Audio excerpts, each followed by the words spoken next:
인어공주가 훨씬 재밌어요. 솔직히 비교 불가 수준입니다. 그저 빛.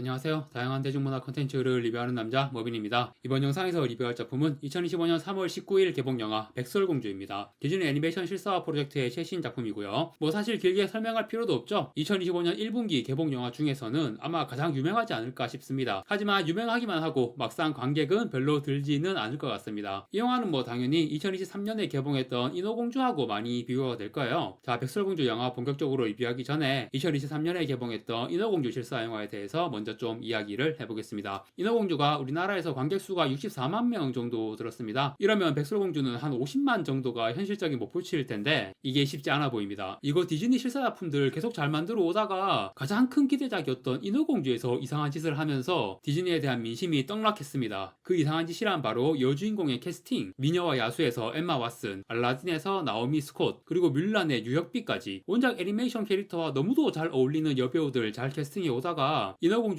할리 베일리라는 엄청난 무리수를 두면서 뭐 뮬란 같은 경우는 그때 코로나가 제대로 터진 시기이기도 하고 그 외 이런저런 이유들로 흥행은 폭망했지만 그 전까지는 미녀와 야수, 알라딘, 라이온킹까지 전부 10억 불 이상 흥행 터졌고 그야말로 원작 애니메이션들이 이루었던 디즈니 최고의 영광의 시절을 실사화 작품들이 다시 재현을 하는 분위기였거든요. 인어공주에서 이상한 짓만 안 했어도 인어공주가 그 영광의 분위기에 정점을 찍었을 거예요. 그런데 그 무리수 캐스팅 하나로 뭐 캐스팅 외에도 작품 자체의 단점들도 있긴 하지만 여주인공 캐스팅이 가장 결정적인 이유였고 결국 월드와이드 흥행 5억 6천만 불이라는 실망스러운 성적을 거두었습니다. 그런데 5억 6천만 불이면 그렇게까지 망한 건 또 아니거든요. 제작비가 많이 들어간 대작이기 때문에 손익분기 못 넘기고 망한 건 맞지만 엄청 부정적이었던 분위기에 비하면 저는 의외로 선방을 한 성적이라고 생각합니다. 이게 진짜 인어공주라는 작품의 힘인 거예요. 캐스팅만 정상적으로 했어도 흥행 성적 숫자 앞에 1이 하나 붙었을걸요? 인어공주 애니메이션이 진짜 엄청난 걸작이고 노래도 너무 좋잖아요. 캐스팅에서 이상한 짓을 해놓긴 했지만 사실 인어공주 영화 그런대로 볼만했습니다. 내용도 애니메이션이랑 거의 비슷하게 만들었고 유명한 노래들도 그대로 나오고 하니까 펄업 유어 월드 부를 때 할리 베일리가 그 특유의 소울을 담아서 부르는 게 조금 그랬지만 그래도 명곡을 망치는 수준은 전혀 아니었고 그리고 또 하나의 대표곡 안다다시 부르는 장면도 좋았고요. 거기에 바다가 배경이다 보니까 영화에 볼거리가 많았어요. 제작비 쏟아부은 대작 느낌이 확실히 났고 그리고 결정적으로 이 인어공주는 내용이 진짜 재밌어요. 캐스팅이나 마음에 안 드는 부분들이 있어도 이 인어공주 에리얼의 기본 서사 이게 굉장히 매력이 있기 때문에 영화에서 마음에 안 드는 부분, 거슬리는 부분들을 완벽하게는 아니어도 어느 정도는 덮어버릴 수 있는 그런 힘이 있는 이야기예요. 물론 그렇기 때문에 이렇게 좋은 이야기를 더 어울리는 캐스팅에 더 괜찮은 완성도로 뽑아냈다면 정말 뛰어난 걸작이 나왔을 수도 있다라는 그런 아쉬움이 더 커질 수 있는 거죠. 뭐 이 영화가 개봉했을 당시에는 그런 반응이 강하게 있을 수밖에 없죠. 그리고 이제 백설공주 이야기를 하겠습니다. 이 영화를 인어공주하고 비교하면 인어공주가 훨씬 재밌어요. 솔직히 비교 불가 수준입니다. 백설공주와 비교하면 인어공주는 그저 빛,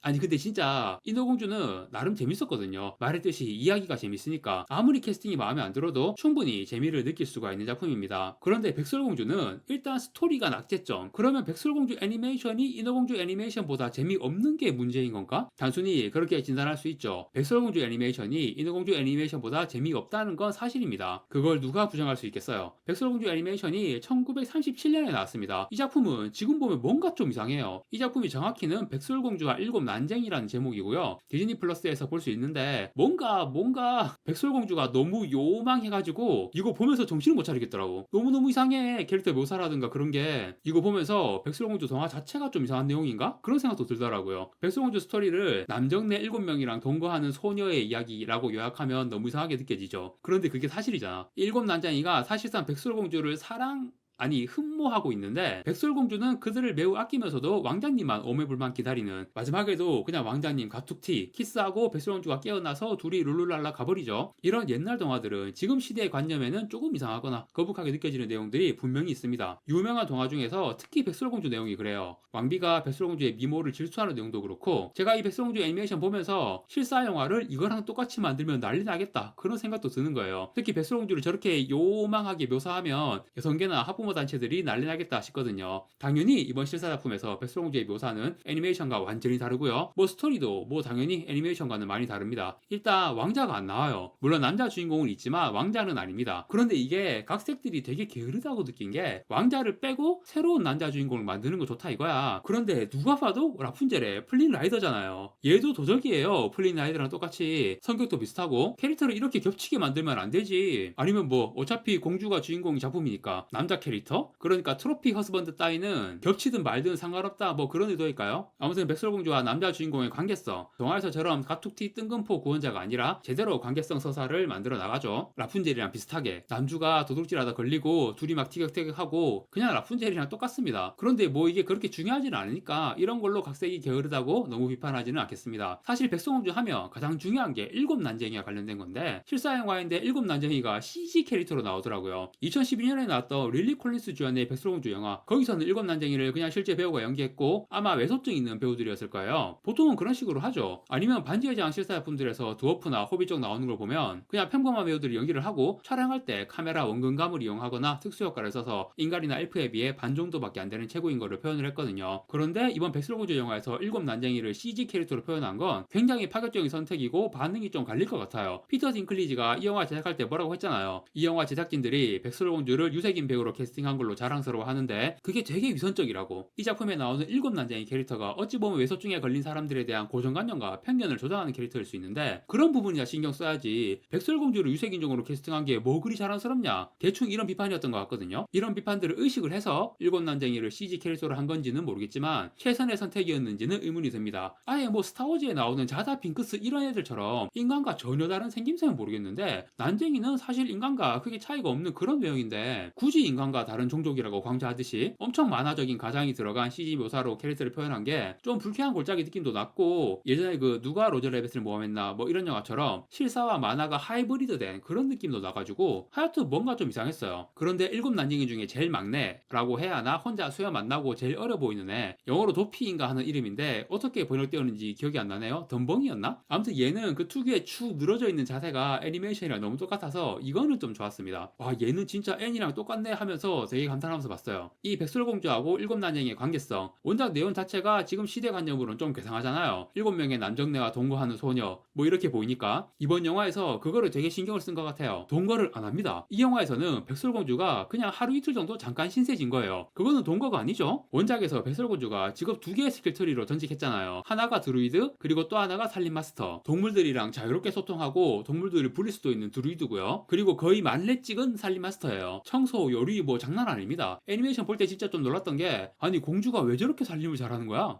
애니메이션에서는 왕비가 공주를 하녀로 부려먹고 그런 게 안 나옵니다. 그냥 공주의 기질 자체가 청소하고 바느질하고 요리하고 이런 살림하는 거 좋아하는 그런 기질인 걸로 나와요. 그런데 영화에서는 왕비가 그냥 공주를 하녀로 강등시켜서 어려서부터 일을 시키거든요. 그래서 저는 애니와는 다르게 공주의 살림 마스터 스킬에 좀 더 설득력 있는 서사를 영화에 넣었구나 이렇게 생각했어요. 왜냐하면 뒤에 일곱 난쟁이 집에 가서 공주의 놀라운 능력이 발휘가 되니까 집세도 안 내고 얹혀 사는데, 그 공주의 엄청난 살림 스킬이면 집세는 무슨, 오히려 월급을 받아야 될 정도란 말이죠. 그런데 영화에서 이 내용이 안 나옵니다. 말했듯이 애초에 난장이 집에 얹혀 사는 내용 자체가 사실상 수정이 된 거기 때문에 얹혀 사는 게 아니라 하루 이틀 잠깐 신세진 걸로, 손님이 살림을 왜 해? 청소하는 장면이 나오긴 하거든요. 그런데 백설공주가 안 하고 난쟁이들한테 시켜요. 저는 이런 각색이 이 작품 만든 제작진들에게 굉장히 중요한 부분이었을 거라고 생각합니다. 공주가 요리하는 내용도 있기는 하거든요. 그런데 파일을 만들어서 백성들에게 베풀어주는 그런 공주님의 품성을 보여주는 요리인 거지, 밥도 제대로 못 챙겨 먹는 남정네들 뒤치다꺼리 해주는 그런 느낌의 요리가 아니란 말이죠. 공주가 일곱 난쟁이 살림해주는 내용은 절대 들어가서는 안 돼. 이건 무조건 빼. 이 영화 처음 각색 시작할 때 이거는 최우선적으로 결정된 내용일 거라고 저는 확신합니다. 그런데 사람이 기본적인 예의라는 게 있는데, 애니메이션에서 공주가 처음에 난쟁이를 집에 갔을 때 집에 아무도 없는데 너무 지저분한 거야. 그래서 청소를 깨끗하게 하고 그 다음 피곤해서 난쟁이를 침대에서 자는데, 뭐 구시대적인 성역 할인이 뭐니 그런 걸 떠나서 이런 행동들은 그냥 훌륭하잖아. 이게 진짜 디그니티지. 그런데 영화에서는 그냥 남의 집에 문 따고 들어가서 바로 자빠져 자거든요. 심지어 그 전에 물에 빠졌어요. 옷도 젖었을 텐데 그 상태로 모르는 사람 침대에서 그냥 잡니다. 백설공주가 살림하는 장면을 왜 빼버렸는지는 이해는 하겠어요. 그런데 지금 이런 내용에서는 특히 백설공주와 일곱 난쟁이의 관계성으로 보면 난쟁이들이 백설공주의 능력이나 품성에서 깊은 인상을 받을 수 있는, 사실상 흠모하는 사람이란 말이에요. 그런 흠모하는 마음을 품게 되는 이유나 과정이 있어야 하는데 그게 전혀 없으니까, 심하게 말해서 일곱 난쟁이 왜 나온 거야? 그런 생각까지 들 정도로 정도로 많이 아쉬운 각색이었습니다. 은근슬쩍 원작이랑 별 차이 없는 내용이 척하는데 절대 백설공주는 일곱 난쟁이가 동거를 한 게 아닙니다. 그들의 살림을 해준 적이 없습니다. 라고 확실하게 못을 받고 있는 거예요. 제작진들 입장에서는 이게 굉장히 중요한 거고 그냥 작품 전체 내용에서 가장 중요한 각색 포인트다. 일단 저는 그렇게 결론을 내리겠습니다. 하지만 독사가로 쓰러지고 남자가 키스해줘서 눈을 뜬다. 이것까지는 버릴 수는 없었나봐. 이 내용은 나와요. 솔직히 저는 이 내용도 안 나올 줄 알았어요. 아니 애초에 내용 자체가 백설공주가 일곱 난쟁이들 집에 자리 잡고 살면서 낭창하게 지내고 있는 게 아니잖아요. 공주가 그냥 막 왕좌의 게임 아리아 스타크 모드야. 복수의 칼날을 갈고 있는 만전의 태세인데 누가 봐도 너무 수상한 할머니가 와서 사과 먹으라고 주는 걸 먹겠냐고. 만약에 그런 일이 일어난다면 별로 안 수상한 모습으로 너무 착하고 불쌍해 보이는 할머니 모습으로 오겠지라고 예상을 했는데 아니요. 누가 봐도 그냥 사악한 마녀 할망구의 모습이에요. 저런 모습으로 사과를 주면 안 먹을 텐데 혹시 강제로 먹이거나 뭔가 다른 방법을 쓰려나? 아니요. 그냥 먹으라고 주니까 먹습니다. 제가 볼 때 이 독사가 파트는 아무리 궁리해도 답이 없었던 게 아닌가. 독사가 먹고 쓰러지고 난쟁이들이 슬퍼하고 남주가 와서 키스하고 이 전체가 다 감독이랑 제작진들 전부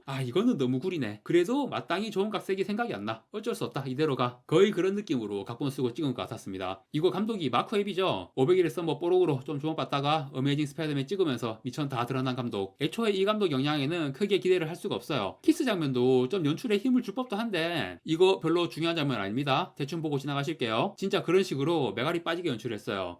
애니메이션에서는 공주가 눈 뜨면 그냥 엔딩입니다. 그대로 바로 왕자랑 해필리 에버 애프터. 왕비는 지 혼자 이상한 짓 하다가 이미 죽고 없어. 그런데 영화에서는 Throne is mine. 왕자를 내놓으시오. 이런 내용이 나오죠. 그런데 어떻게? 그 크리스틴 스튜어트 나왔던 스노우 화이트 앤드 헌츠맨처럼 전쟁 한 따까리 하나? 피 좀 보나? 백설공주 싸움 좀 할 것 같이 생겼는데? 진짜 전쟁 말고 어쩔 건데 싶은 상황이 벌어지거든요. 그런데 이 영화는 전체 관람가. 누구도 죽지 않고 피 흘리지 않아요. 남자 주인공이 화살 맞고 쓰러지는 장면이 있지만 금방 일어납니다. 심지어 돼지도 안 죽습니다. 애니메이션에서는 왕비가 사냥꾼한테 백설공주 죽였다는 증거로 심장을 가져오라고 하니까 사냥꾼이 대신 돼지를 죽여서 돼지 심장을 가져가서 왕비를 속이거든요. 영화에서는 돼지조차 못 죽이는 인자한 사냥꾼, 심장이 아니라 사과를 대신 상자에 넣어서 왕비에게 줍니다. 아무튼 마지막에 전쟁이 안 나요. 어떤 느낌이냐 하면 위대한 잭 스나이더 감독의 배트맨 대 슈퍼맨 저스티스의 시작이라는 걸작이 있죠. 거기서 영화 역사상 최고의 명장면 느금마사, 그 느금마사처럼 백설공주가 말로 다 해결을 해버려요. 백설공주에게 창을 겨누고 있던 왕비의 병사들이 느금마사 이러면서 놀라는 배트맨의 반응처럼 갑자기 마음을 고쳐먹고 공주 편으로 붙는 겁니다. 정확히 무슨 일이 일어나는지 거기까지는 스포일러를 안 하겠습니다. 그냥 느금마사급이다. 그렇게만 말을 할게요. 그래서 뭐 이 영화도 느금마사급의 걸작이다. 그렇게 결론을 내릴 수가 있을 거고요. 걸작이라고 한 거는 반어법인 거 다들 아시죠? 진짜 개판입니다, 스토리가. 이 영화의 메시지는 그만 좀 싸우자. 대립의 시대를 끝내고 상생의 바다로 나아가자. 물론 왕비 같은 인성 파탄자는 지옥으로 떨어지고요. 서로 혐오하거나 싫어하지 맙시다. 그런 메시지예요. 이 메시지를 대놓고 백설공주가 대사로도 말합니다. 왕비의 통치 기간에 왕비라기보다는 여왕이라고 해야겠죠? 영어로는 둘 다 퀸이지만 아무튼 여왕이 통치할 때 이제 사람들이 살기 어려운 시절이 되니까 점점 이기적이 되고 서로 혐오하고 싸우는 양상이 벌어졌단 말이죠. 그런 상황을 여왕이 유도를 한 거고 그런데 백설공주가 여왕의 폭정을 끝내고 혐오가 없는 아름다운 세상을 만들었다는 내용으로 결말이 나는 거고요. 영화가 너무 재미없어서 이 영화를 보고 메시지가 얼마나 와닿을지는 모르겠네요. 캐스팅에서는 레이첼 지글러와 겔 가돛 이 두 배우 말고는 다 이 작품의 들러리 수준이에요. 기억에 남는 캐릭터나 배우가 없고 그만큼 레이첼 지글러와 겔 가돛이라는 배우가 작품 전체를 캐리합니다. 농담처럼 왕비가 공주보다 예쁘다, 왕비를 응원하고 싶다 이런 얘기도 나오지만 겔 가돛이 정말 제대로 악역 연기를 보여주고요. 원작 애니메이션 캐릭터와도 엄청 싱크로가 좋았습니다. 진짜 만화에서 튀어나온 것 같은 그런 비주얼, 정말 사악하고 무시무시한 마녀 같은 모습을 너무 잘 연기했습니다. 예쁘기도 하고요. 백설공주를 연기한 레이첼 지글러는 일단 좋았던 건 노래. 이 배우는 초기 커리어부터 뮤지컬 배우로 꾸준히 경력과 실력을 쌓았기 때문에 이 영화에서 백설공주가 부르는 노래들은 진짜 다 좋더라고요. 그런데 그렇다고 기억에 남을 만한 엄청 좋은 노래가 있었던 것 같지는 않아요. 좋긴 한데 그냥 한번 듣고 잊혀지는 수준이라 알라딘 실사 영화에 나온 스피치리스 같은 그런 임팩트의 곡이 없어서 그게 좀 아쉬웠어요. 그래도 어쨌든 레이첼 지글러의 노래는 정말 훌륭했다. 그리고 뭐 사실 사람들이 가장 관심있게 보고 있는 부분이 디즈니 공주로서의 비주얼인데 눈처럼 하얀 피부 때문에 백설공주라는 이름인데 왜 유색인종 배우를 캐스팅했냐 이런 말이 나오지만 사실 피부색이 중요한 건 아니거든요. 눈 오는 날 태어나서 이름을 그렇게 지었다고 설정이 변경되었어요. 말이 돼요. 이런 건 큰 문제 없습니다. 다만 유색인종 배우를 쓰더라도 왜 더 예쁜 배우를 쓰지 않느냐라는 불만이 있는 건데 건데 레이첼 지글러가 물론 최선의 선택이 아닐 수는 있지만 뮤지컬 경력과 실력이 이 정도로 있는 젊은 여배우 중에서 선택지가 많이 없을 것 같기는 하거든요. 인어공주 때도 그랬지만 원작 캐릭터와의 싱크로 뭐 그런 것 때문에도 말이 나오는데 백설공주는요 애니메이션 캐릭터랑 싱크로 높게 만들면 안 돼요. 그런 요망한 느낌의 실사 캐릭터? 이거는 진짜 안 됩니다. 그래서 다른 공주들에 비해 원작 싱크로는 생각을 안 해도 되니까 영화가 제시하는 이 캐릭터의 새로운 방향성을 비교적 온전하게 받아들일 수 있게 되고요. 그리고 노래를 잘하잖아. 노래할 때는 되게 매력적으로 보입니다. 그리고 엄청 예뻐 보이는 장면들이 있어요. 그냥 이 영화에서 옷이랑 머리 스타일이 너무 이상한데 잘 어울리는 스타일링 하면 사실 꽤 예쁜 외모거든요. 이 영화에서 제일 예뻐 보였던 장면, 숲에서 헤매다가 물에 빠지는 장면이 있는데 물에서 나와서 막 머리가 젖어서 엉망이 되는데 이 모습이 오히려 뭔가 쿨한 스타일링처럼 보이면서 되게 예쁘더라고요. 아무튼 뭐 결론은 예뻐 보이는 장면도 여러 번 나오고 노래도 잘하는 모습 매력있고 너무 안 어울리는 최악의 스타일링으로 내내 나오는 걸 감안하면 비주얼적으로는 나름 선방한 거라고 생각합니다. 생각했던 것만큼 레이첼 지글러의 백설공주가 나쁘지는 않았다. 저는 일단 그런 결론으로 하겠습니다. 하지만 역시 영화 전체로 놓고 보면 인어공주보다 훨씬 재미없었고 지금 보니까 개봉 첫날부터 CGV 에그 지수가 난리도 아니거든요. 좋은 반응이 나오기는 매우 힘들 것 같고 흥행 전망도 암울할 것 같네요. 인어공주의 절반은 할 수 있을지 걱정해야 할 상황 같은데 어떤 결과를 거둘지 앞으로 지켜봐야 할 것 같습니다. 그리고 인어공주와 백설공주의 결과를 바탕으로 앞으로 디즈니의 행보에 어떤 변화가 있을지도 역시 지켜봐야 할 것 같고요. 다음이 라푼젤이죠. 아직 캐스팅은 미정이고 플로렌스 퓨가 거론되고 있는 것 같은데 이것도 좀 아닌 것 같은데 모르겠습니다. 인어공주와 백설공주보다는 나은 선택을 하기를 기대해 보겠습니다. 자, 디즈니 백설공주 실사영화에 대한 리뷰는 이것으로 마무리하겠습니다. 구독과 좋아요 부탁드립니다. 시청해주셔서 감사합니다.